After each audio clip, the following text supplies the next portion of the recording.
Je pense que Damiba détient forcément une forme d'assurance vie, c'est-à-dire des documents, des preuves, des enregistrements. Je le dis parce que si le président Ibrahim Traoré était tombé par sa faute, ceux chargés d'effacer toutes les traces après ce chaos n'auraient pas hésité à éliminer Damiba à son tour.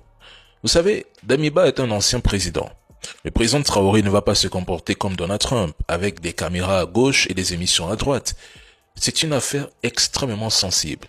Et qui peut garantir que tout n'est pas déjà orchestré pour l'éliminer là-bas afin d'accuser ensuite le gouvernement burkinabé? Il faut rester très vigilant.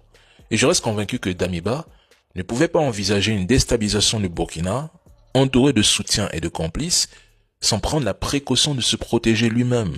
Et s'il reconnaît ses fautes, il cherchera inévitablement à négocier une réduction de peine en livrant des noms. Il ne va pas tomber seul. Les gens réclamaient des preuves de la déstabilisation du Burkina. Aujourd'hui, Damiba est aux arrêts et il va parler.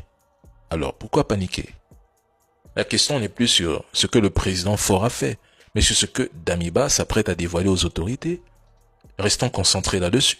Pourquoi cette extradition vous fait-elle autant mal? Ce n'est pas la peine de mort qui vous préoccupe. C'est un mensonge. Ici même, vous juriez que tout cela n'était qu'une fake news. Vous répétiez que le président Traoré ne pouvait rien faire, que le Togo n'avait aucun moyen de l'extrader. En quelques jours, vous étiez devenu juge, avocat et expert autoproclamé en droit international. Et maintenant qu'il est au Burkina Faso, silence total. Les voix se sont éteintes, les cœurs se sont alourdis. On chuchote dans les panels, certains n'osent même plus commenter cette actualité tant la propagande a été poussée à l'extrême. Mais Damiba va parler et le gouvernement burkinabé va communiquer quand tous les éléments seront sur la table. Point.